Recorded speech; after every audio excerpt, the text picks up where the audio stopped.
Salam Bapak Ibu yang kekasih, jumpa kita hari ini 5 Oktober 2020 dalam siraman kalbu sore. Kita berdoa.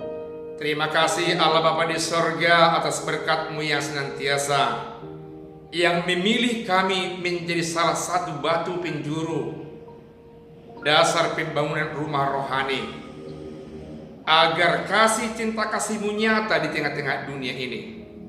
Engkau jadikan kami jadi imam yang rajani. Terima kasih Tuhan. Berkati kami agar lewat itu semakin nyata cinta kasih-Mu di tengah-tengah dunia ini. Dan kami juga berdasarkan itu kuat dan sejahtera dalam kehidupan kami. Dalam nama Yesus kami berdoa. Amin. 1 Petrus 2 ayat 5 sampai ayat yang ke-10 dikatakan firman Tuhan demikian. Dan biarlah kamu juga dipergunakan sebagai batu hidup untuk pembangunan suatu rumah rohani, bagi suatu imamat kudus, untuk mempersembahkan persembahan rohani yang karena Yesus Kristus berkenan kepada Allah. Sebab ada tertulis dalam kitab suci, sesungguhnya aku meletakkan di Sion sebuah batu yang terpilih, sebuah batu penjuru yang mahal, yang dan siapa yang percaya kepadanya tidak akan dipermalukan. Karena itu bagi kamu yang percaya, ia mahal, tetapi bagi mereka yang tidak percaya, batu yang telah dibuang oleh tukang-tukang bangunan telah menjadi batu penjuru, juga telah menjadi batu sandungan, dan suatu batu juga telah menjadi batu sentuhan dan suatu batu sandungan. Mereka tersandung padanya karena mereka tidak taat kepada firman Allah, dan untuk itu mereka juga telah disediakan.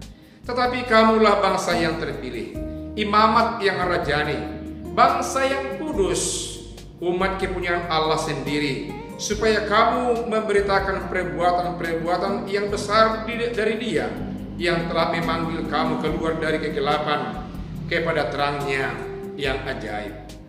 Kamu yang dahulu bukan umat Allah, tetapi yang sekarang telah menjadi umatnya, yang dahulu tidak dikasihani, tetapi yang sekarang telah beroleh belas kasihan. Demikian firman Tuhan. Bapak-bapak dan ibu-ibu dan saya yang bersentuhan dengan firman Tuhan ini sudah percaya dan tahu benar bahwa orang-orang yang menjadi sasaran penerima surat Rasul Petrus ini adalah orang yang dikategorikan perantau dan pendatang di tengah-tengah dunianya yang nyata pada saat itu. Oleh karena itu mereka merasa terkadang disepelekan, dinomorduakan, diabaikan, didiskriminasi, baik hak hidup, hak rohani, hak menyembah Tuhan, dan lain-lain dalam kehidupan mereka. Karena itu amat tegas dan amat jelas dijawab oleh Rasul Petrus pergumulan umat Allah yang seperti itu.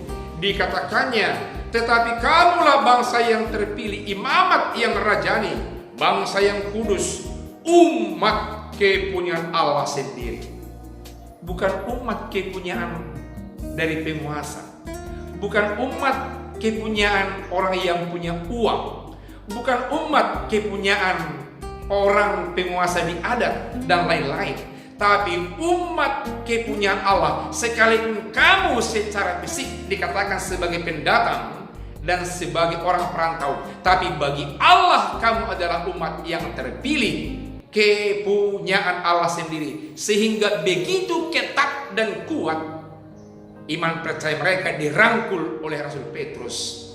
Mereka menjadi percaya diri, kuat, tenang, cerdas dalam memikirkan langkah kehidupan mereka ke depan. Selain itu dikatakan sebelumnya bahwa kamu adalah batu yang hidup. Batu yang hidup yang dipilih Allah menjadi dasar bangunan. Dasar bangunan untuk apa? Dasar bangunan untuk rumah rohani, rumah hal yang bukan kelihatan secara kasat mata, dan itu yang berharga di hadapan Allah. Di Sion dulu dikatakannya sudah ada batu diletakkannya, batu penjuru, batu yang mahal, batu yang diperuntukkan untuk bangunan yang bertujuan untuk dasar persekutuan orang-orang percaya, yakni yang dipilih menjadi imam-imam yang rajani itu. Biarlah saudaraku senantiasa menyatu dengan firman Allah ini, karena saudara juga dalam nama Yesus telah dipilih dan menjadi dasar bangunan rumah rohani, dan menjadi imam yang dipercayakan di rumah kalau dia kaum bapa.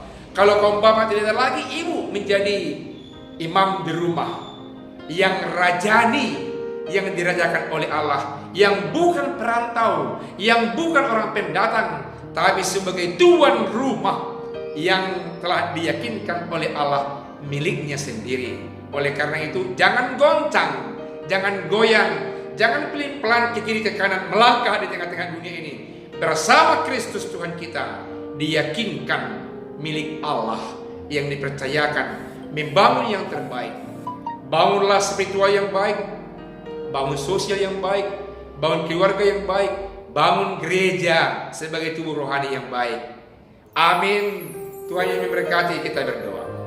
Terima kasih dengan sabda-Mu Tuhan, yang senantiasa membangun spiritual kami, karena kami adalah bangsa yang terpilih, batu pondasi dasar bangunan rumah rohani yang berharga di mata Tuhan, karena orang-orang yang telah menjadi Engkau pilih jadi imam, jadi raja, jadi bangsa yang terpilih akan hidup di dalamnya. Biarlah pemilihan-Mu ini kepada kami membanggakan kami, membuat kami senantiasa lebih berbekal diri, berbeda diri bersama Allah dalam nama Yesus. Amin.